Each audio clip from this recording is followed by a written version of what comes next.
Hey everyone, welcome to another live episode of the Elephant in the Room podcast with my amazing co-host Ariel. Hi Ariel, how's it going? It's going. Yeah, I kind of feel the same way right now. Life is a little crazy to say the least. And I'm grateful to be here tonight because it's a way to ground me and it gives me great I guess, enjoyment to do this. So, despite everything else going on in the world, I am glad to be here with everyone. So, ladies and gentlemen, I just want to introduce to you a special friend tonight. I met at the Soul Conference, and Jeff is here with us tonight. I'm going to do a quick introduction and then we'll pop him in. Ariel, Jeff spent 20 years in federal law enforcement in anti-terrorism, crisis hostage negotiation, government administration. He served 16 years as a military police officer and later joined the United States Marshals Service and served as the administrative officer for the Eastern Division of New York. As a child, he actually had grandparents who witnessed the Presque Isle UFO incident in Lake Erie, Pennsylvania in 1966. So hopefully we'll hear more about that. And he's investigated different incidences. One in particular is a very popular one. He was a security officer during the 2003 Vandenberg Air Force Base incident, which we heard about in the 2023 congressional hearing testimony. So he's going to share a little bit about that today. And then we're going to talk about his own experiences as an experiencer himself. And then, of course, there's so much going on in the world right now with UAPs. I know you've been offline for a few days. And even if you hadn't, Ariel, trust me, you can't keep up. I feel like I dedicated my full-time week to the topic for one of the first times in a long time, and I'm still behind. So a lot going on. So everybody, please, hello. I just want to say hi. Good morning, Amy. I mean, good morning. I say good morning because it's Good Morning UFO. But I want to say hi to you, and then I'm going to pop up Jeff into the stage. Welcome, Jeff. Hey, everybody. Hi. So thank you so much for joining the show. I am excited to have you. I know we talked about this a little bit at Soul, and it's just taken a couple of weeks to get it booked and solid and ready to go live here. So we're streaming live on both YouTube and X. So if you're interested in adding comments, drop by the YouTube link because you can add your comments there and we can ask Jeff any questions that you guys might have. I don't think X allows any questions, but I see that there are several of you viewing from there. So thank you guys for joining us. I'm really terrible at doing this, but I'm going to say it. If you could please drop by the YouTube channel, like and subscribe. We really don't push that a lot, but obviously the more people that have access to incredible guests like Jeff, I think the better we are as far as what I will call disclosure. I know, Jeff, you consider yourself a disclosure advocate. Yep. Do you have to get off? Ariel, you good? She's okay. Sorry about that. But anyway, so Jeff, tell us a little bit about your background and how you got into this topic, or whatever it is you feel like you want to share to kick us off here tonight. Okay, great. Yeah. Well, thank you for having me. Yeah, it was great to meet you at Soul, and I've been looking forward to doing this. This is my very first live ever, so my premiere live. But so yeah, a little bit about me. I grew up in Western Pennsylvania, near Pittsburgh. I come from a coal mining family. My dad's a coal miner, and my grandfather, great grandfather.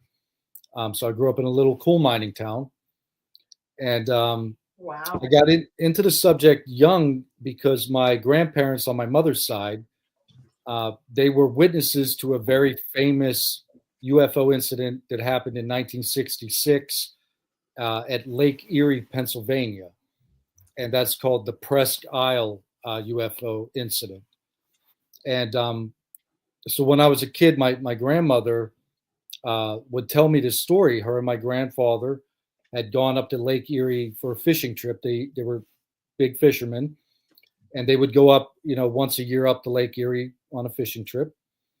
and they were out on the lake, and it was getting near evening. So they were in a little tiny, fishing boat, and they started to come back in to dock the boat. And there's a state park there and a lighthouse and a beach. And they were heading towards that cove.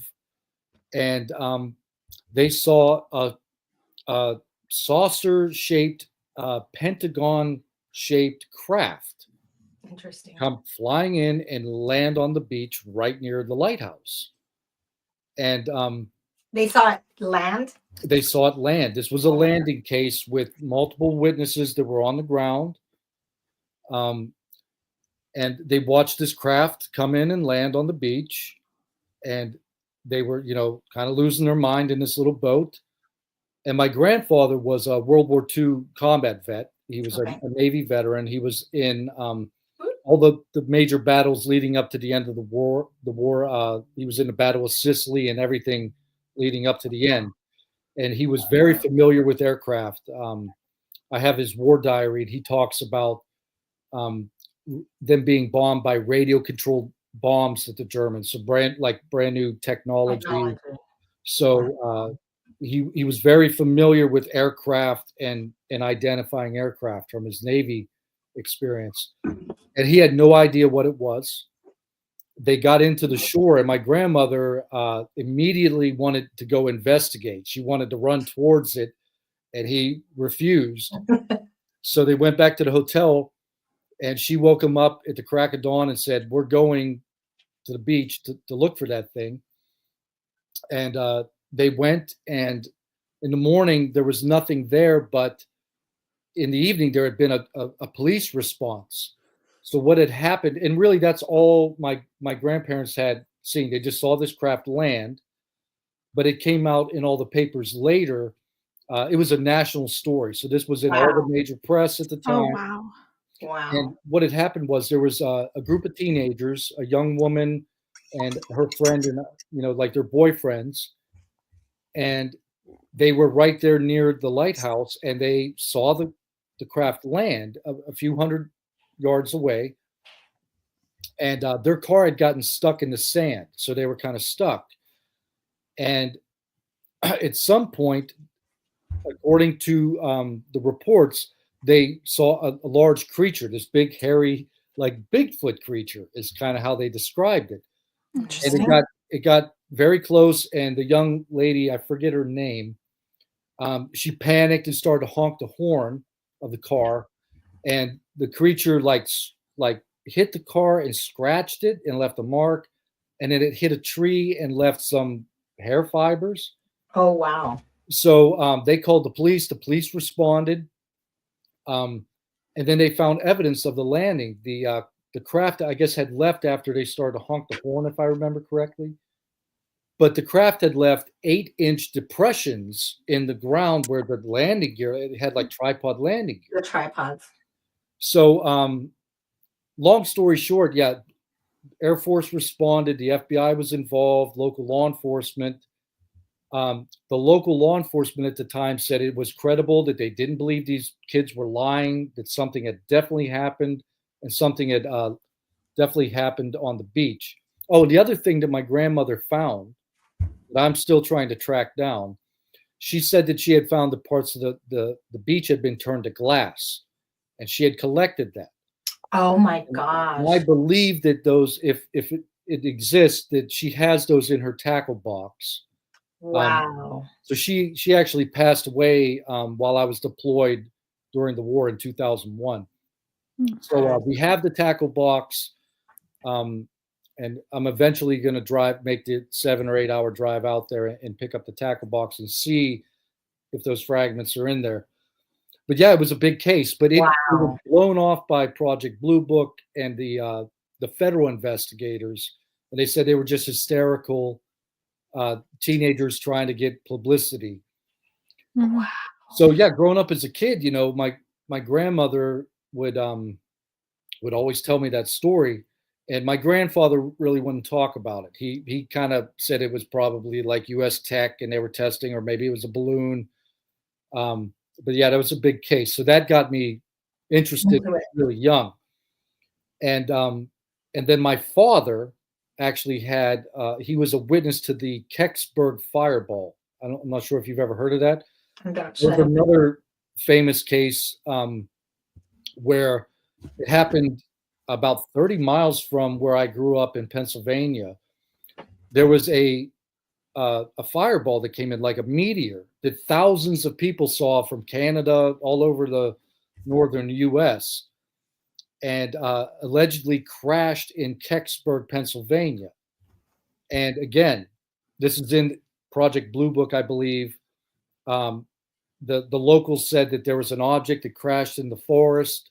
Some farmers or locals had said that they saw a craft crash, and then the army came in. They set up a cordon. They recovered the craft and then covered it all up.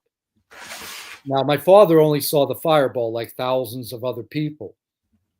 Where was that one at? That's in Pennsylvania? Kecksburg, Pennsylvania, with a K, Kecksburg. Okay.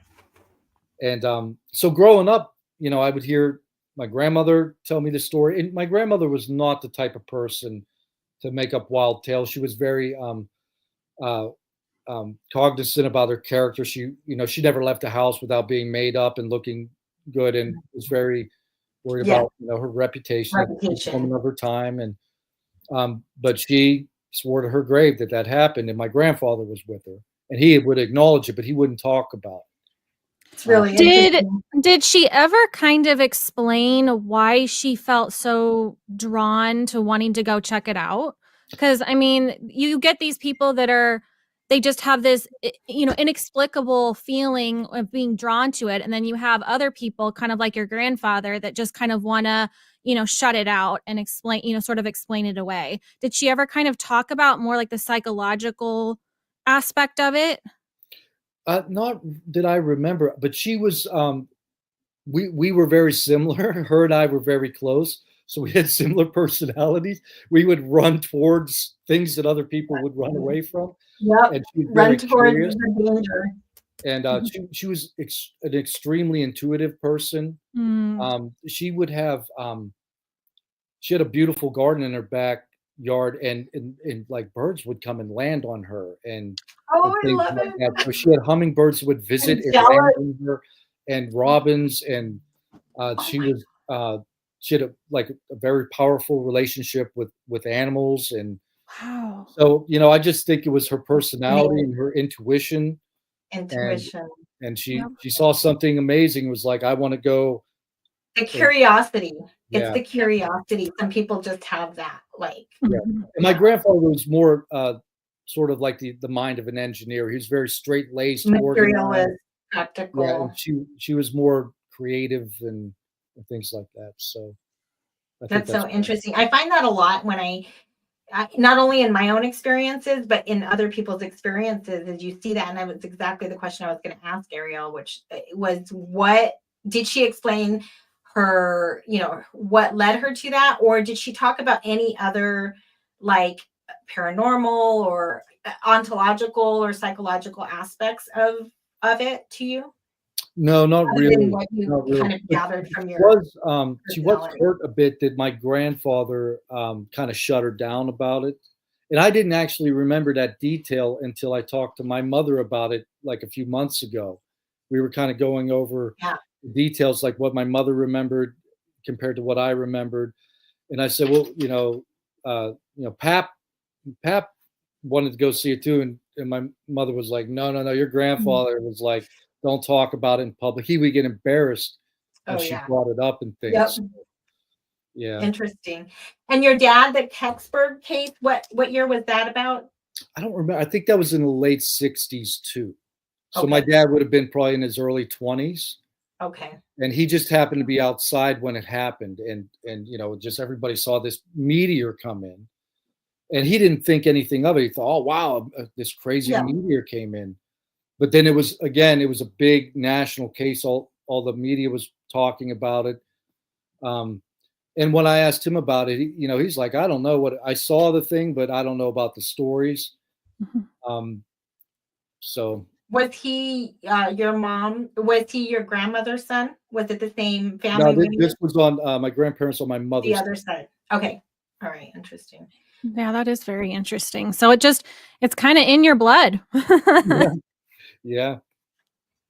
And then after that, growing up, with that natural curiosity and hearing those stories, which I think I understand now more. I didn't really think I thought about UFOs a lot, but I think I thought about them more than most people now that I look back and talk to my parents. Yeah. What was the next impetus for your involvement in the topic as you grew older? Really nothing. I mean, I was very interested in science fiction and the UFO topic, but I wasn't obsessive about it. I wasn't tracking down books, and I had a superficial kind of interest, and I was open to the fact. I'm like, sure, this could all be real. And I had read some of the historical cases like Barney and Betty Hill, and I kind of always stayed away from the abduction stories because they just terrify me. Like, oh my god. Yeah. But yeah, I had a general interest, and then I was always interested in mythology and magical traditions and things like that. So I guess I was just temperamentally set up to be interested Kind of built that way. in the subject. So, and So then then, go ahead. really nothing. I mean, I had some strange kind of events happen when I was a kid, but nothing like solid. Confirmed. Yeah. Yeah, and then later in my Air Force career, weird things started to happen to friends of mine, in the military, Interesting. all over the world and things like that. And then eventually, this all built up until 2003 when Vandenberg happened and everything changed. That was like the aha. The kicker. So talk to us a little bit about that. A brief background. Actually, just because it was something when you and I talked at Seoul, this was something that stuck out to me, is that when the 2023 congressional hearing was happening, and David Grush and who else was there? Ryan Graves. And who else? David Fravor. Oh yeah, Fravor. And I was there as well, but I didn't get in the room because the podcaster took my spot. I'm going to be a little salty about that. But I was there watching in the other room. Anyways, this particular moment stood out to me. And it was when Anna Paulina Luna asked Brian Graves, tell us about the Vandenberg UFO. And when he went into the description, I just my mind was kind of blown. I was shocked that we were having this conversation in Congress. So tell us a little bit from your perspective, because my understanding is you did not know that case was going to come up at the congressional hearing. No, and you had already testified to AARO about this. Yeah. So talk a little bit about what you can share. So what happened was, as the years went by in my military career, we would have all kind of weird events. And some you could categorize as paranormal type things, spooky things. Can you just? I'm sorry, just elaborate maybe one or two. I want to know what, give us an example and what you did in your job, kind of. I know a common theme in military stories. I've heard a lot of these is the shadow people. Did you guys ever see shadow people on the bases? I did not, but other people saw things that could be categorized like that. Yeah. Mm-hmm. Interesting. Yeah. So, with my, I guess a little bit of my background. So, I joined the Air Force when I was 18. I wanted to be a police officer, so I got the job guaranteed. Went through all my training, and then my first assignment was in Misawa, Japan, at the 35th Fighter Wing. So that base was dedicated. It was like the main response force if things went bad in Korea. So we would deploy to Korea if the war kicked off, and we would defend the base while they were evacuating civilians and things like that. So very serious mission. And Misawa had very high level restricted areas with top level assets. Okay. So my job there was guarding those assets and a law enforcement function. And at Massawa, we had that's where I really got sort of inundated with the paranormal. So I'll Okay. give you a story. When I was very young, my supervisor at the time, I was probably like 18, 19 years old when this happened. I was a guard on the internal fence line of a intelligence uh, squadron building. I think it was the 301st Intelligence Squadron, and this was a top priority asset that was guarded, heavily. And near that was a giant radio tower called the Elephant Cage. It was this weird wooden structure that was round. It was like 100 yards in diameter and probably like 40 or 50 feet tall. And it was it was weird. It was like a relic from the Cold War. And we had to guard it. It was a spy antenna, basically. And my supervisor was the area supervisor responsible for guarding the entire area. We had all these different assets in this huge region. And him and his partner were driving around that elephant cage, that antenna. They had to do checks on it. And he came over the radio and it said something like, "Be advised, we've got an individual in the clear zone. We're responding." And that triggered a response, something called a helping hand. That means that there's a potential threat against a top level asset. So it gets announced over the radio. We've got a potential bad guy in the area. Everybody goes on alert. My supervisor, Jack, and his partner respond.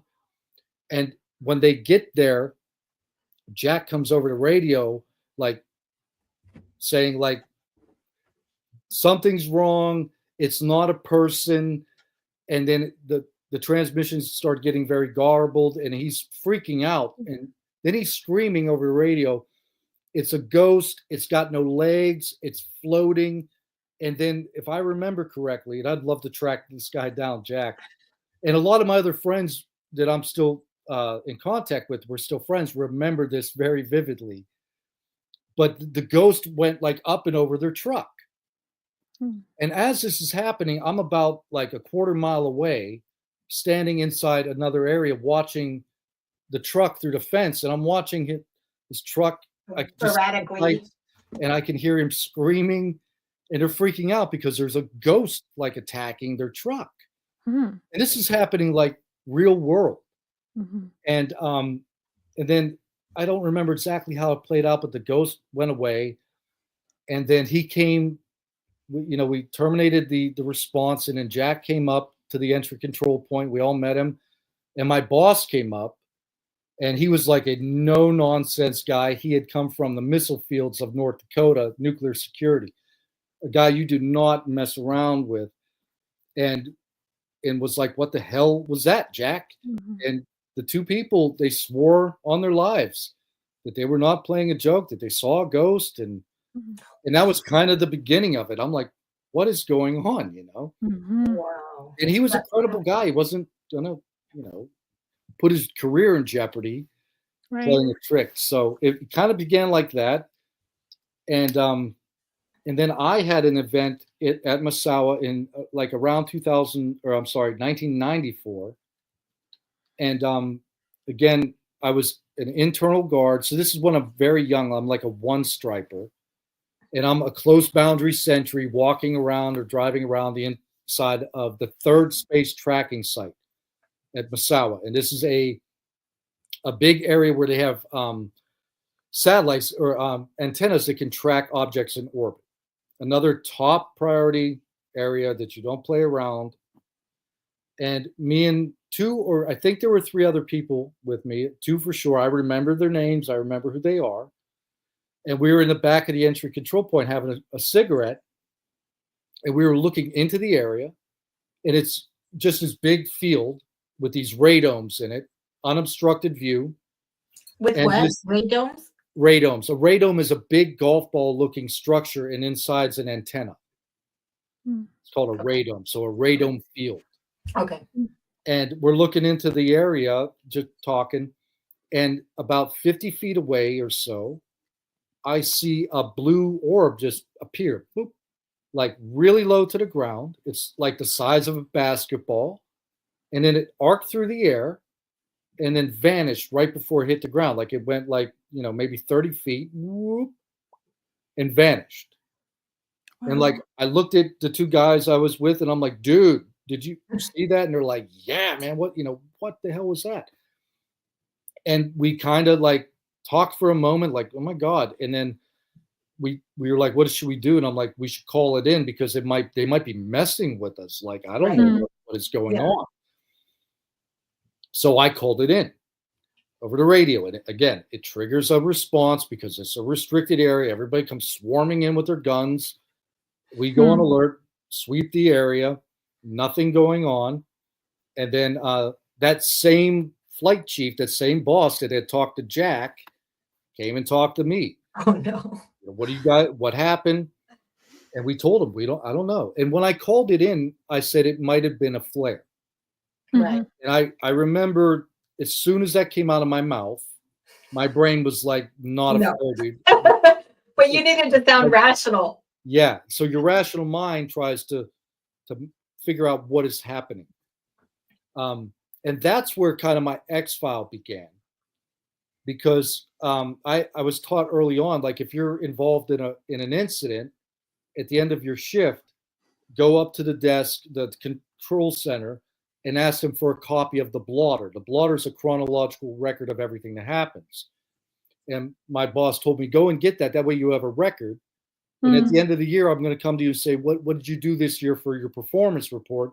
And you can just pull that out. Oh, I went to this and there was a wreck. And so I did that. I took his advice and I always did that. And I think that was the first like weird record I had. That was like the beginning of my X-file. I love that. So throughout my career, a lot of stuff like that. People would see people in buildings that were emptied and they would chase people around. People would see ghosts, hear noises. We'd get weird 911 calls. And just on and on. There was this kind of malaise of weirdness. It would interject into like your normal day. And I collected a lot of that. That's so interesting. Do you find sorry. Or do you go find ahead, Chris? Other servicemen or women, is this a common thread? Like, is this something that people aren't talking about, like paranormal type events over bases, or is it not common? Because I've just never really heard it, even in my background. I wouldn't call it common, but it's common enough that especially being a cop, because we're on duty at night and when things are quiet. And so in our career field, it's not common, but things happen, and things seem to happen around me and my other friends for some reason. Like we're at the right or wrong place at the wrong time. And then all hell would break loose. And then we'd be explaining to our commander, like about a UFO or a ghost or whatever, so. Wow, that's insane. Yeah, I've actually got a really good friend that had an encounter at Vandenberg that is not public yet, that I'm trying to encourage to come out. And this guy is like the most credible person I know personally. He rose to the top of our career field. He influenced the way we train and fight and everything. Really good friend of mine. And when I met him at Vandenberg. And he was telling me when we met that he was working on this book and he had a great title for it. And it was about all these stories he had heard and things that he had encountered in his career. And I hooked up with him actually when I went out to record Merged with Ryan Graves, because he lives in that area. Oh, yeah. I hadn't talked to him for like 20 years. And we went out there and and then we went over a lot of these cases that I had forgotten about. He's like, remember this one and that one? And I'm like, you got to write your book, man. Yeah, I know. So there is like, there are people that have a lot of stories, Interesting. Yeah. Do you have any theories on why that is? Do you think it's that some people, the phenomenon is just drawn to them, or maybe they have something that helps them to be more perceptive to things like that? Or is it maybe just like you said, coincidence, right place, right time kind of thing? I think it's a couple of different things. I think some people are naturally more intuitive and curious. And I found that in law enforcement too, like completely like normal things that I would see my coworkers ignore Yeah. data. Mm-hmm. And I'm like, why are we How can you ignoring ignore the elephant in the room, right? Yeah, I'm like, yeah. what about that? And they're like, oh, that's not important. And I'm like, I believe that's the most important thing we're looking into here. Yeah. So part of it is just the way your temperament and where you focus your attention to. Some people, you know, they categorize Risk. things differently Yeah. in their brain. Mm-hmm. And I think intuition plays a big role. And the example is like my grandparents. My grandmother's like, let's go look at that. My grandfather's like, let's not at all. Mm-hmm. And I think that's part of it. And I also think that there is some people are more perceptive and intuitive. And intuition plays a big role. Yeah. Mm-hmm. Yeah. Yeah. I think you definitely, at least in my experience, you need to sort of have an openness to it, because Chris and I talk about this a lot. She's very, very open, and she does have a lot of anomalous experiences that, you know, have happened to her. And I'm very closed off. I don't want to see anything scary. And I never have. And so I feel like when you're kind of closed off, you're not going to see things. But if you're open to it, then you're going to see more. I don't know. Would you agree with that, Chris? Yeah, and definitely so. I mean, it's weird because I don't think I really realized this about myself, like how much of I've been thinking about it a lot lately, like just my general life course. You know, I think you do that a lot when you're in life transition or whatever. And I'm like, man, I kind of always have run toward risk, or like I think one day it reminded me. I was visiting my brother, and it was during COVID, and we took my dad to visit, and my niece had babies, and they hadn't met my dad yet. Anyways, you couldn't visit, you know, because of COVID and everything. So it was just this horrible, weird situation.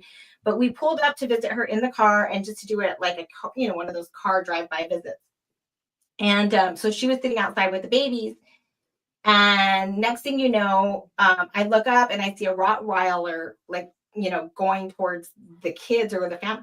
And like, I just jumped out of the car and went straight towards the dog. And like, that is not me. I am terrified of dogs. But like, it was in that moment afterwards. And my brother was there too in his truck, and he did the same thing. And then I realized we've always both run toward risk, like run towards that. So I think there is something about that, like that intuition, like trusting your gut instincts and just going with it, that maybe does open you up to some of this stuff. I mean, I didn't, like I said, though, I don't think I realized that at the time. And then obviously, like, I know we all haven't caught up on all the latest, but, you know, some of the big breaking news in the UAP community lately is, you know, Jake Barber coming out and his story. And actually it covers several people in our community story, because several people I know are working with the team in the idea of the psionics and you know, summoning or meditating or CE5. And you know, their argument is they know it happens, and they're demonstrating it, and they're going to prove it. And so it's interesting, because I've been going through all my videos, and I still don't believe, for me, even though I did set my intention, like, I'm going to think, I remember I told you I heard a podcast, like, I'm going to hear, you know, if you think positive thoughts and you meditate, you know, you might see something. And I kind of did that, but I didn't realize till like now how much it unleashed the gates of exposure, because I started looking at my films, and I'm like, literally, you can see, like, I meditated, and then all these, like, there's like chunks of encounters, and then I meditate again. I didn't even realize I looked back at the video, and then chunks of encounters. So this whole idea of intuition and all that, I mean, obviously it's the elephant in the room that people are starting to talk about now. But it seems like your story, Jeff, kind of demonstrates that not only but maybe even the genetic components to it, because I think there's that too, and maybe that's part of the makeup of the attraction. What do you think about that? I think you're dead on. I've mentioned this publicly before. Every single woman in my family has had some kind of paranormal experience. Wow, interesting. And every single one of them on both sides. Wow. And many times they've been together when they've happened. So I was actually with my mother and her husband when we saw an orb fly through my mother's house. It was small and gray. And this was when I was, it's a while back. I was still in Japan. This is probably like the late 90s. And my mother had been calling me when she could, ranting and raving about her house being haunted.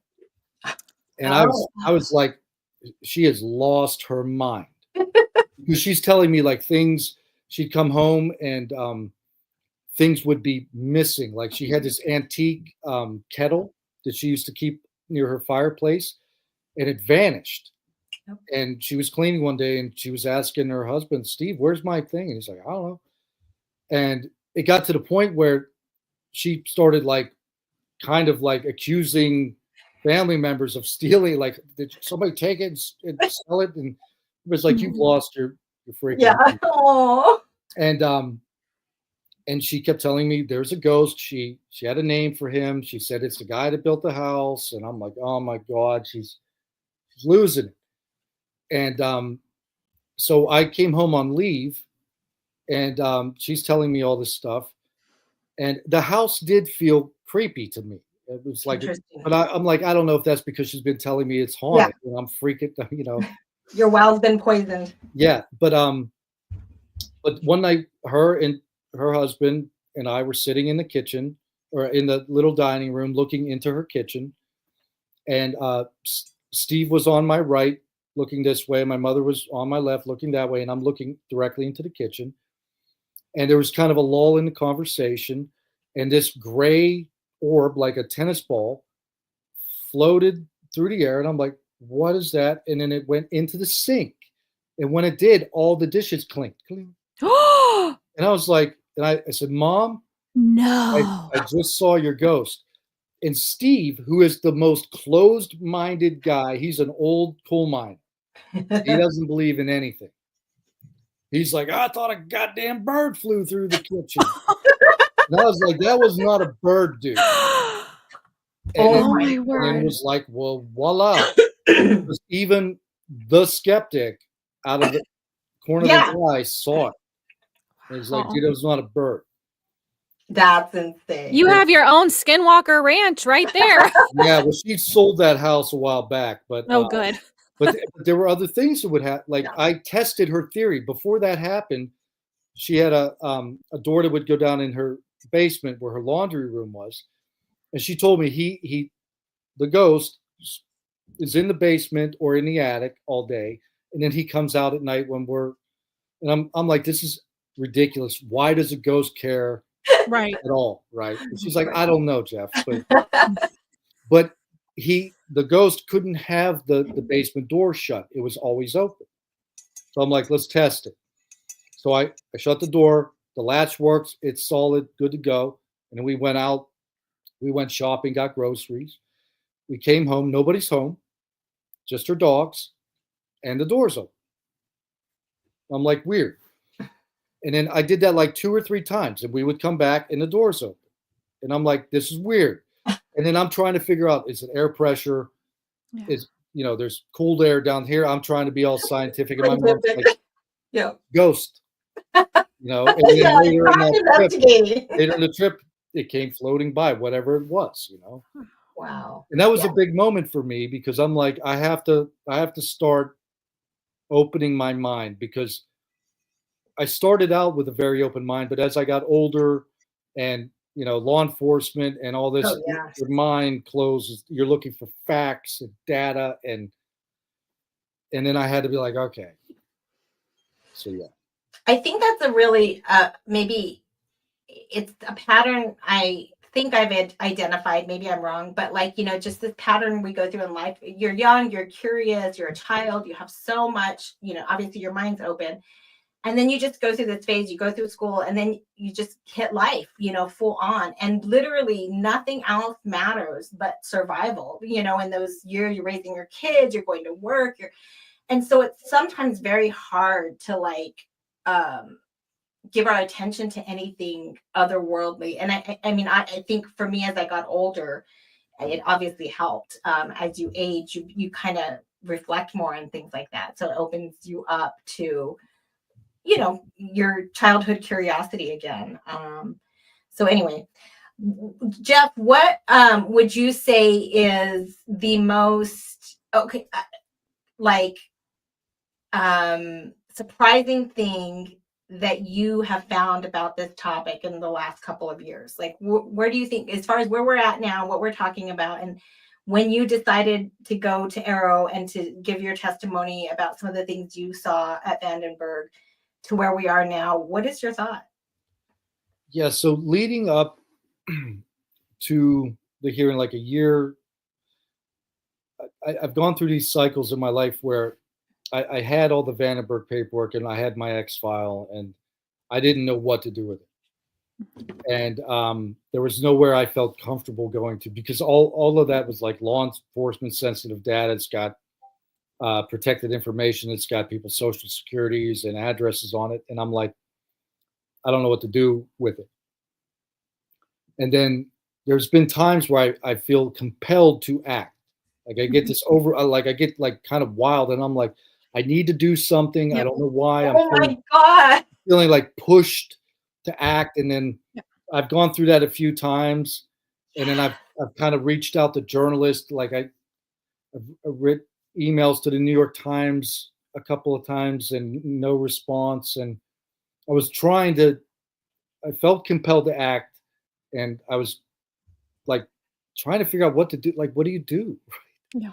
Yeah. And then where do you go? What do you do? Yeah, leading up to that hearing, that year before the hearing, I was like in a constant state of being like compelled to act. So the only thing I could do with my energy was I started researching, old cases and trying to figure out, like, I'm looking for square UFOs. I'm looking for answers, right? And then that last year, heading up to the hearing, it was really intense for me. It's like, and then eventually, I got online. I started finding podcasts and I kind of vetted them. And I'm like, and then I came and I found Merged. Yeah. And a couple other ones. I'm like, these seem like legit people. They're rational. They're credible.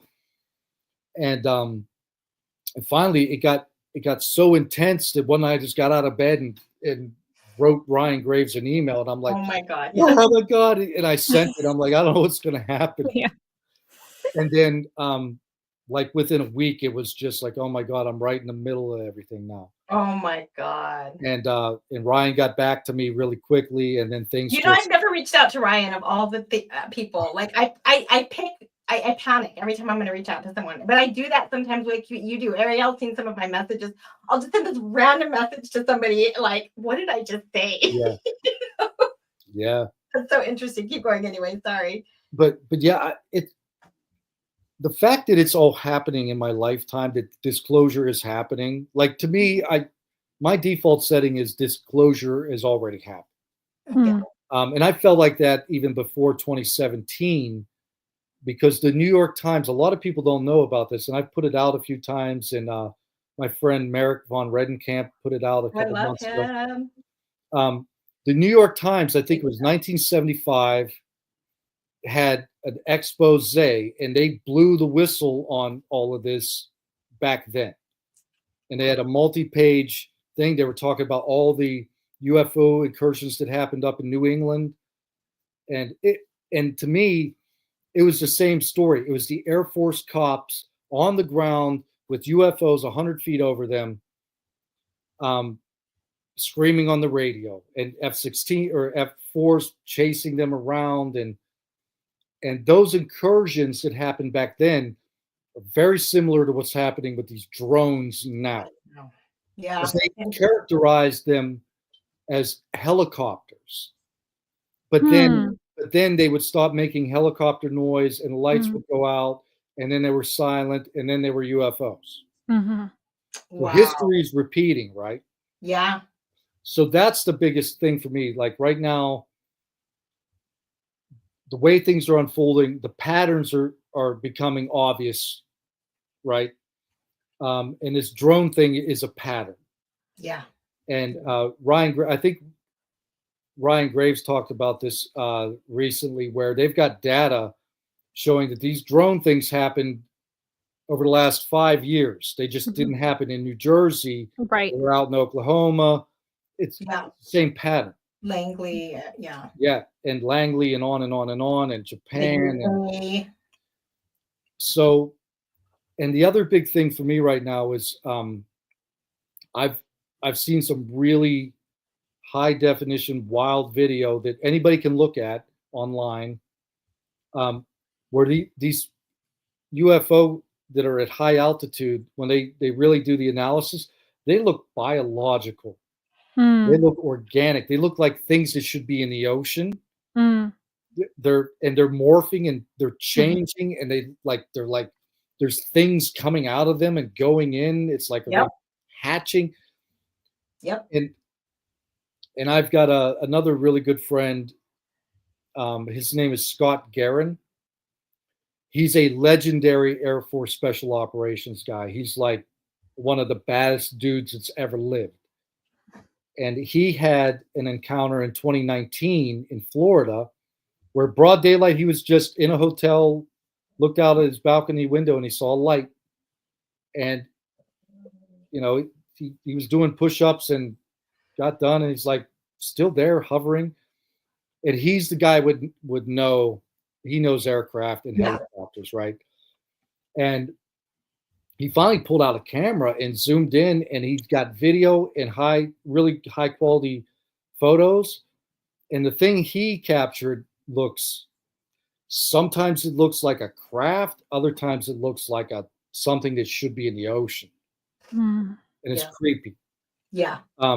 So right now, that's kind of the biggest thing I'm looking into. I'm like, what is going on with the drones and these other high altitude sightings that they don't look like UFOs. They look like weird things, like living creatures. I agree with you. And those are the types of sightings I've had, Jeff. Like initially the daytime ones anyways have started out as white lights, just like a ball in the sky. And of course you only had your iPhone, but like I've been going through all my videos lately because I have someone I'm getting ready to send them to, and I'm just honestly, I'm blown away. Like I know I'm not saying this to brag. I'm not saying, but I knew I had a lot of videos, but I literally have so many captures, and they're organic. Sometimes it's a white light. Sometimes it looks like a bubble with like another, like a water molecule with a double helix on it. It's very clear. It's very white. Sometimes there's a white line. You can see the white orb, and then I'll see a white line project down and another white orb at the bottom. And you can see like it's a laser going between. Like I have images of this, like tons of them. And I'm just like, and it blew me away every day I'd see it. What is this? This is not normal. It's not natural. Maybe it's our technology, but what is it doing? It's certainly surveilling. It's over San Diego every day at a specific time. And then I'd see other crafts along with that. And it was just constant, Jeff, constant. I'm talking 3 years on a regular basis. And it was so frustrating for me because where do you go? Who do you talk to? Nobody listens. I talked to, like Sean Cahill early on, he responded back, but they're all like scared to touch anything, right? They're scared to touch it because they don't want to be, situated or in a hoax situation, which I totally understand. Yeah. But there's got to be a place we can go to give our data. So somebody with authority and analysis can help us like sort some of this out, because I think the data's there. Yeah. Well, that's kind of what I'm working on now. Like I've got a network of reliable professional people that can look at those videos. Oh, awesome. We can enhance them. like to an incredible level. They can, so Oh, that would be amazing. I Yeah. can help you with that. And that's the thing, like just average people like us that aren't intelligence agents, they weren't in some secret Exactly. UFO program. We need somewhere to go. Yes. I've always Even if said that. it's like I mean, it even though comes we're back and they're like, "That's ex-military, a it's wimp," it's like, fine, I need closure, right? Mhm. yes. So that's what there's a grassroots movement that we all need to work together and be like, I'm not worried about the celebrities Yeah. trying No. to get to, some Right. UFO celebrity to help. Yeah. We need people with Analysts. We closure. need We need, scientific. Yeah. yeah, Humanities. I mean, it touches so many areas of our lives, like and science and everything. And I just do think there's this huge empty void for where people go with their stories, with their experiences, with their evidence, with their scratches, all these things that people claim. Like maybe MUFON, and I just never personally, my sightings were so many, it was just too overwhelming. You can't report on that many. Isn't that what this new organization called Skywatcher? Skywatcher is? Aren't they? Which is funny, AES Skywatcher. I no, know. you already beat them to it. I had it first. Yeah, I know. I've told several people, I'm like, ha ha ha, not affiliated, but yeah, Well, but it I sounds like- watched their little episode, and they did say at the end, I thought it was interesting that they just quickly inserted, and they said they're well financed. Yeah. So I don't know. That Yeah. means that means they got some money to throw around. Like, Yeah. let's get this going. Let's I bring, agree. let's start getting these archived and start going through all of these videos and stuff. I mean, if they can employ people to do that, like, that would be great. I don't exactly know what. Yeah. I think I think he's focused on the whole thing as far as I can tell. And maybe like Jeff, like you said, there's so many people working on this now. That's the thing, is like, I know, like David Hooper. Did you meet David, Jeff? He's the one at Seoul who had the detection system set up in the cafeteria area. I didn't get to meet him. I don't. Yeah. So hopefully we're going to have him on the podcast maybe next week, but I've been in a collaborative with him, the Future Folklore Collaborative, and I met him in California last year, and he has a mobile detection system he's working on to deploy and to start tracking. It has different sensors, like 10 sensors. So a lot of people are working on it, and and it's great. And like you said, Skywatcher has the funding, it sounds like, and I think Because there's always been a lack of interest. There's always been a lack of funding, a lack of science. Now we have Gary Nolan. He's bringing on scientists. He's bringing on academics. Now we have, Skywatcher, who has funding. So, I mean, I really would hope that we see some significant progress. Yeah, and I think we will, because I also think there's something like a quickening happening, because I know people just like you, Chris, that are they're seeing things every day, and they don't know what to do about it. Oh my gosh, it's because you want that validation, because like, I know some of the things I've seen are probably prosaic, and somebody can look at it and rule it out faster than I can or whatever. But then there's some things I know absolutely, like, somebody better explain this to me, and I don't think someone can explain it in prosaic terms. And and in my videos, you see multiple of the orbs in airplanes. I have tons of videos with airplanes flying by the orbs, or at least in the same shot. You can't tell distance all the time, right? But it goes back to the air safety issue. And what I really liked hearing from Ryan is, and this is because it always bothered me a little bit when we talk about safety of these things, and that's just because for me, I've had positive experiences. It doesn't mean that I dismiss negative experiences or anything, but I don't want it to always be portrayed as a threat, I guess, is my point. But what I really loved about Soul is the clarification Ryan made about and actually you hear this from Jake in his story. It's not so much the that the UFO or UAP is going to hit the craft per se, because they're very advanced and fast, and it's the ontological shock and the disorientation that goes with the pilot's reaction is where the safety issue is. And I kind of tend to resonate with that more. I mean, I'm not saying that a UAP can't hit a plane, it might, but it's more like, how do they handle that situation in the middle? I mean, if you listen to Jake's story, I mean, it is incredible that he pulled off the rest of that mission while he was going through that emotional ontological situation. And so I think that, like, when I look at the sky and I see these things everywhere all the time, I do picture a pilot flying by one and all of a sudden like freaking out. Like, what do you know? That's where the safety issue lies. Yeah. Well, and maybe it does lie physically too.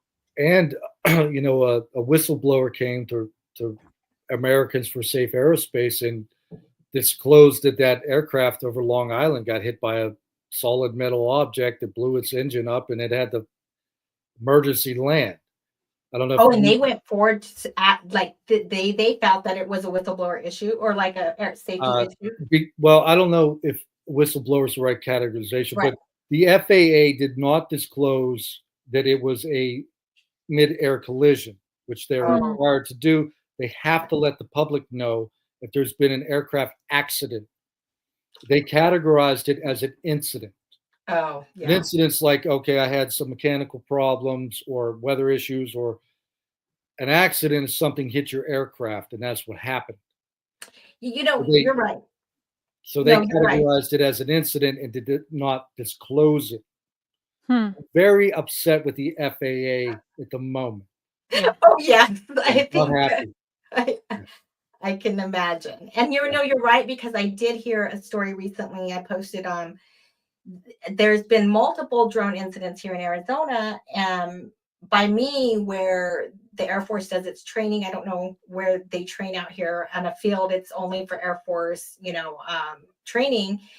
And the local news did a story, and they've had several quote unquote drone encounters. And of course, everybody who talks about the drones are like 6 feet wingspan. They hover too long. You know, they're not really drones, but they call them drones. And there was an incident where one hit one of the military planes, and I don't think it was reported, but the news covered it. Yeah. So the drones are anomalous. We had one over the house that was bigger than 2 helicopters. Oh my gosh. Are you in New Jersey? Are you in that area? Yeah, I can look out my window right now and see Manhattan. I'm in Jersey. Oh, you are. So you've been there with all of this. I'm sitting here with my girlfriend. We sat here one night and watched them until midnight, zooming all, and not just us. We had a birthday party. Like was it December? Yeah, in December, and all the neighbors came over for the birthday party, and they all were all on the same page. Those are not drones, and they're 100 feet, 200 feet over our house. See, we need to keep talking about the drone situation. I am serious. I mean, I saw Matt on the Good Trouble show. He said something about, the drones are back in Nebraska. Well, I live in Nebraska. Yeah. And I was like, what now? And so I went online. Yeah, no, and I went online, and in 2020, I didn't know about this at the time, but in 2020, my local news station was reporting on there being all these drones. And now there was the law enforcement officer that saw them back then, saw them again just recently, and contacted Matt from the Good Trouble show saying the drones are back. And they're just like, oh, it's just recreational. I'm sorry. Are there thousands and thousands and thousands of people that are owning these like elite, expensive, huge drones? I doubt it.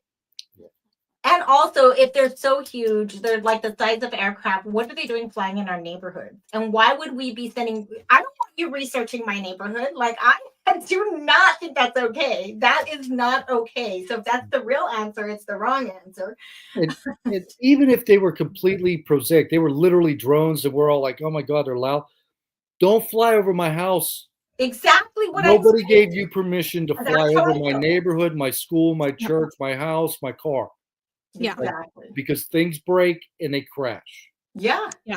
So this whole story about, we were just lying throughout the whole last couple of months about the drones, and they're really ours, and we're just doing research and other things. Another thing. No, No, don't buy it. no. This is, I don't know what the intent of that was, but it's only going to spin people like us, the community. Yeah. Mhm. Like, Yeah, it's only we're going not to get us gonna. in a frenzy. We're only going to dig more and dig more. Yeah. So, Yeah, I agree. Well, it's almost, well, we're actually right at an hour in, which is typically about how long we run. But I'd love for you to share anything else you want to share with us. Tell us, or like you said, what are you working on something special? Do you have, a website or anything you want anyone to visit? Like, just, let us know what's going on. I don't have a website right now. That's in the works. I'm going to, more to come. But yeah, Okay. basically what I'm doing is I am facilitating, right now it's only military witnesses. I'm collaborating with other witnesses to bring them forward. Some of that's going to happen very quickly. Great. And really, there's a lot I can't talk about. Maybe We That's okay. understand. we'll do another We one. understand. We'll do that's another what I'm follow-up working on. interview in a few months. Yeah, when you can talk about it, Oh, yeah. you want to come back on our show and talk about it, right? Absolutely, I will. Absolutely, I will. And I could say, like, if anybody out there in the audience they want to reach out to me, you could just reach out to me on Twitter, Yep. and I'll get What's back to you. your handle? I'll put it up right now. It's Ice Alchemist 11, and that's because I I have to use learn how to the spell alchemist. Yeah. 11. 11. Is it ALCHAMEST? You want me to look it up? I can look it up. So bad, guys. Where is he? Jeff. Okay, never mind. I can't Oh, find it. yeah, I'm no help. there's an underscore, so it's Oh, Ice ice ICE. underscore alchemist. It's an E. Sorry, guys. I'm going to pop it up for you guys right now so you can Okay. find Jeff. Ice underscore. This has been such a great conversation. We really appreciate you giving your time. I know that it can feel like when people want to interview you all the time, you can kind of start to feel like, oh, I'm repeating myself. Do I want to go on? But you're always reaching new people. There's always new people coming into the topic. So please keep doing what you're doing. Keep going on shows, sharing your story. People, this is the time. People are curious. People are asking questions.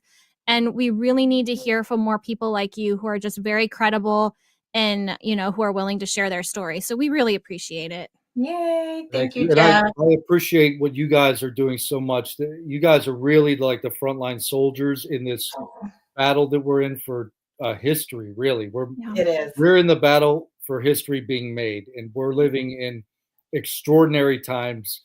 I can't believe this is happening. It's exciting. And we all need to keep fighting, because we all have, we have children, we have families. Yes. We love, our neighbors and our country, and we need to know what's going on. So I really appreciate everything you guys are doing. And anytime you need me, I'm right here. So thank you so much, Jeff. And I'll be in touch, because I am gonna start putting my stuff together. I've got some contacts that want to see my stuff, and I'm just gonna put myself out there because I think it's time. I have too much data, even if it's not public. Analyze the data. That's all I care. In the background, whatever you need to do, analyze it, because there's something to this story, and it's hard to get the data. So we have I'm to make excited it. about the We have to future. create our own data. So that's what we need. That's it. We're going to take it back in our hands. All right, guys. It was good to see you. Thank you so much for joining us, everybody. I appreciate you stopping by. Go to YouTube channel, subscribe. We have some more great content coming up in the next couple weeks. Hopefully, we're going to have, like I said, David on, and then we're going to do a Galentine's episode on keeping the love alive with your skeptics in your life. All right, guys. Have a great evening. Bye.